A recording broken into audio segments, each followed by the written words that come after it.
Coming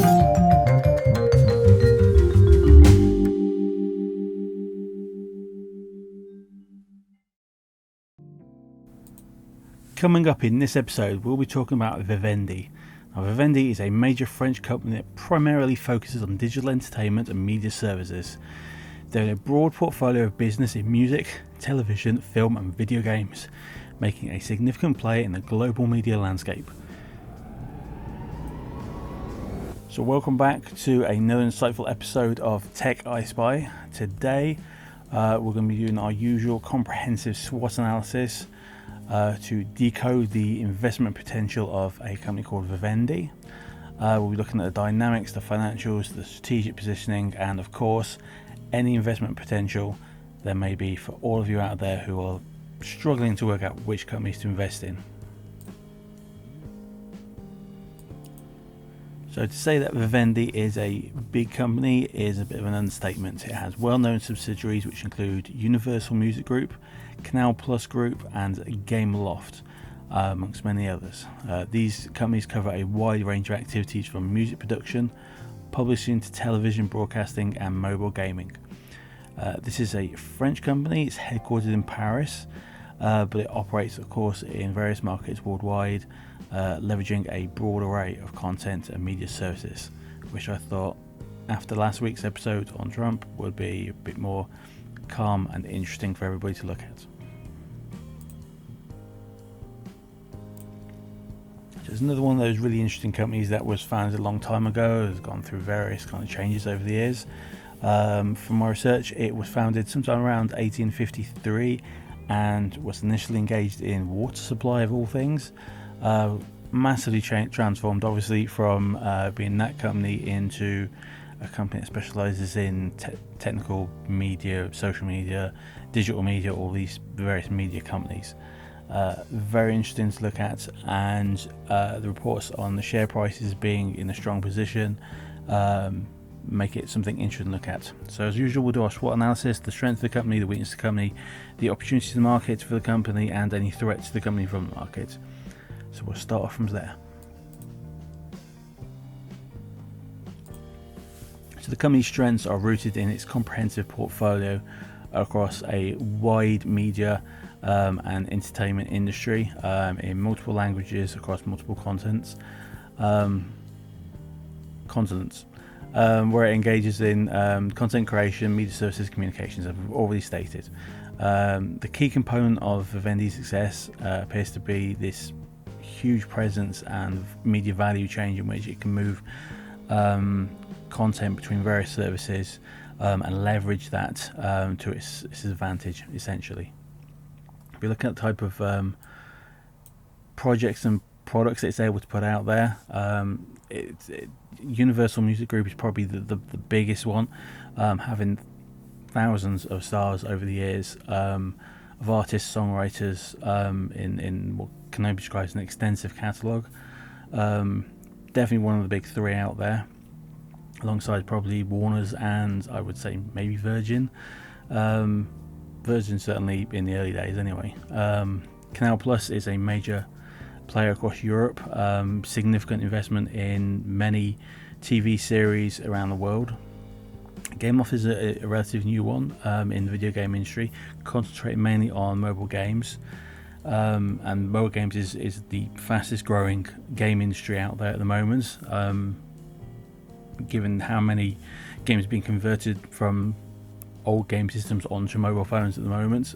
It's a huge expansion in the digital market. This gives it a massive portfolio, which I can only describe as being a bit like Disney's. Disney can basically do what it wants at the moment because it's got a portfolio there to kind of give it weight and ammunition. Same with this company, it has a huge portfolio of artists and various things behind it in order to kind of give it that momentum to do essentially what it needs to. The press is pretty positive. I've not come across anything too negative.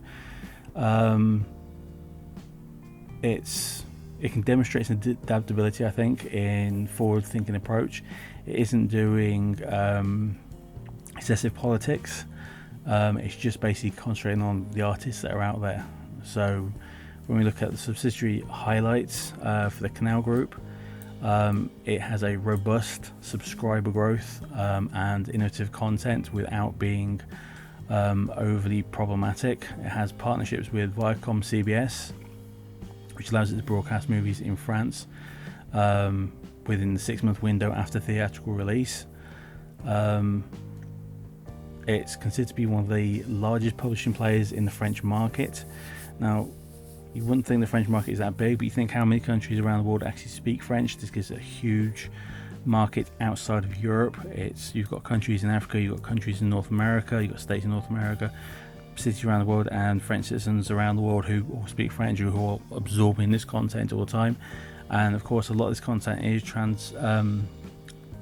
translated into English and other languages, so it's still very active, and you will be coming across a lot of their content, and you will have come across their content over the years. The company has a pretty good social impact score, I would say. They're very, very good at supporting community programs. Going through Business Wire, it appears to be able to marry up what it's doing with various services out there without being too much of a problem. You don't really hear negative things about interference. I haven't come across any so far. I might, once I get around to doing the negatives for this, actually come across that and be contradicting myself in the video within the next 5 minutes. Who knows? But the strengths that I found so far in the company are obviously this diverse range, which gives it this incredible weight of opportunity for investors, and puts it at the forefront of a rapidly evolving entertainment landscape.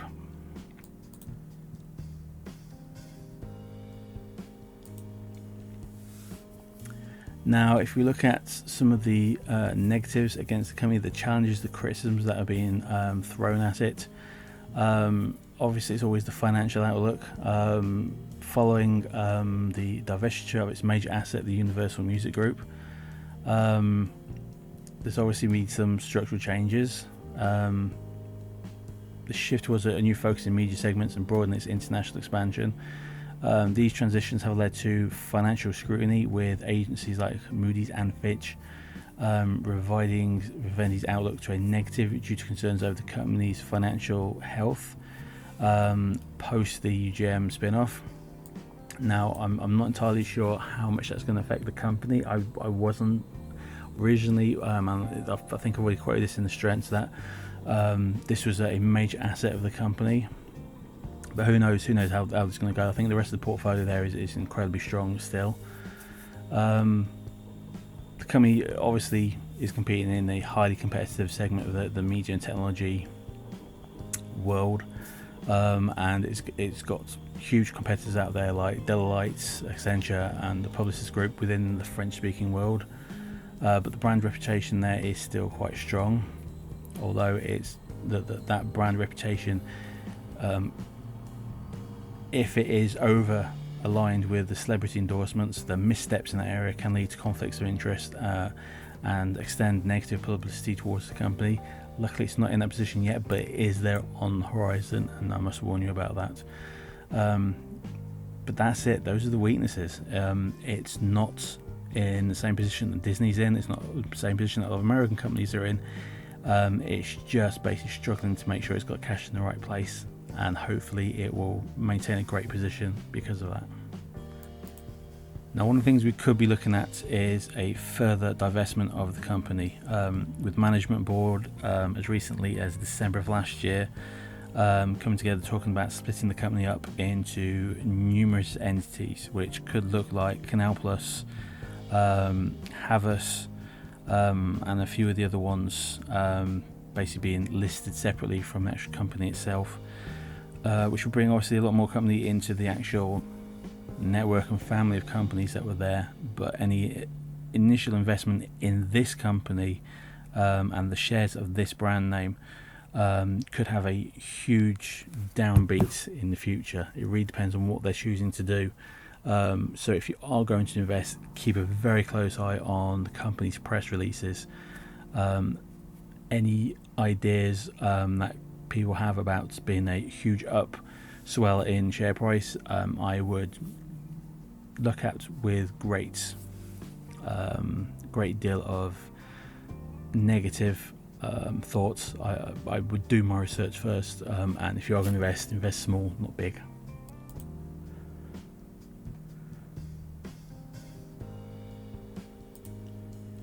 Okay, so what type of industry does this operate in? Well, it's a media and entertainment industry. It's simple as that. It's what's on your TV, it's what's on the cinema screen, it's what's on your phones, it's what's on the radio. Simple as that. Easy peasy to understand. There's substantial opportunities there for the company to grow into, and to continue to yield fortunes from. If you look at the diverse revenue streams, the industry offers a wide variety of revenue models, including advertising, subscriptions, licensing, and direct sales, all of which it's able to capitalize on. It's a diversity allows all the companies that operate within it, whether Vivendi or others, to tap into multiple income sources, which can stabilize the financial performance in any financial market that's considered to be volatile, which this can be sometimes. But as my wonderful mother once said, everybody always wants to be entertained, and it'll always be a market there one way or another, and this should be treated that way as much as any other. There is a rapid technological innovation going on within the media sector, has been this century. You think how slowly it went from theatre to cinema to TV. It's going even faster now through content being displayed anywhere and everywhere, and content being just consumed like they were Smarties.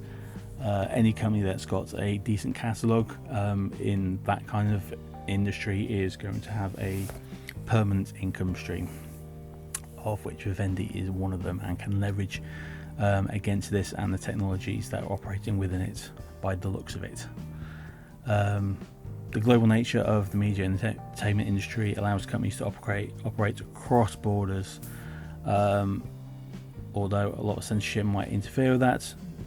If you're just doing basic stuff, you're going to make a decent income from that, because there is unbelievably high consumer demand around the world for entertainment, because basically we've got no optimism for exploring the universe anymore. We're just going to sit inside and look at the shiny box in the corner of the room or in the corner of the theatre, and why not? There's no harm in doing that.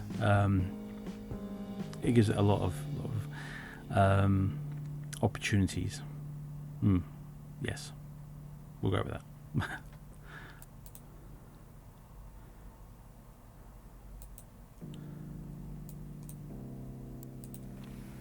I've got to admit, after all these years, I am becoming less optimistic and more pessimistic when it comes to investing in companies. So I tend to cut the industry down a little bit smaller and just look at where the dangers are, because I don't like losing capital anymore. So if we look at the threats from the industry to Vivendi and whether Vivendi can survive these, the biggest one in such a relatively easy to enter industry, which it is now, because we've all got a personal studio in our mobile phones. We can all do this content right from the scratch.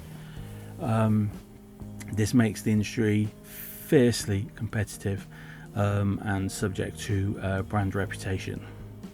There are so many major players in this, and the profit margins, although good at the moment, it can shrink quite considerably to the point where this could return to being the cottage industry that it was 200 years ago, with media basically just being small people, family groups basically putting stuff out there and just taking scraps from everything, as there's so much out there and everything becomes so unbelievably niche.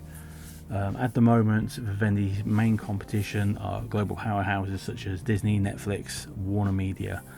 But if you look at how fast Netflix exploded onto the scene, it's these things can change overnight almost, with companies appearing out of nowhere and taking over everything. But it all comes down to content and what people are able to grab hold of, and that's what's going to affect this company. The other threats are usual things with the rapid technological changes, being able to keep ahead of those. I think the biggest technological change on the horizon probably calligraphy. which is far on the horizon. At the moment, everything is in 2D or a pretend 3D if you've got 3D glasses and a 3D TV. Otherwise, everything is essentially 2D. So it's talking about 2D games, 2D films, 2D TV, all that. The technology is really stable, but the sources of where you can view or listen to various bits of media are the only places where it's really going to change over the next few decades, I would have thought. Now, there are regulatory challenges on the horizon. Not just talking about copyright laws and data protection, we're talking about censorship as the politics of the world stretches more and more left and right in the extremes, with both sides wanting to control what people say and what people think. Across the world, we're seeing this where content platforms are being pressed to follow political lines and not insult people or scare people into thinking certain ways. This is going to be an interesting problem when it comes to companies that have lots of content which might need to be unfortunately modified or rectified to allow people to watch it, or even suppressed so people can't. It's very sad, but we're seeing it all over the world at the moment. On top of this, obviously there's the piracy and intellectual property issues. If you've ever put anything on YouTube, you know that even a few seconds of music can be flagged by the AI within the system. All of these are going to have that, and as more and more content gets reproduced and remade, there's more and more people out there who have a stake and a claim in the intellectual property of that being created and being sold. And as these things move on to new platforms, obviously artists who weren't contracted for technology that didn't exist in the past will then take legal action against those companies. So how those profits and how honest those companies are going to be is quite interesting. Vivendi is not going to be immune from any of that at all. Media isn't that vulnerable really to economic sensitivity apart from advertising. That's where it's hit. Ticket sales and raw media purchases, it isn't going to be affected by that. That's generally always in the same place. But advertising goes up and down depending on the weather, the mood of the population, and the economic outlook. I think that's it. I think they're the only real threats to the company out there, apart from other companies coming along and stealing all their content, basically.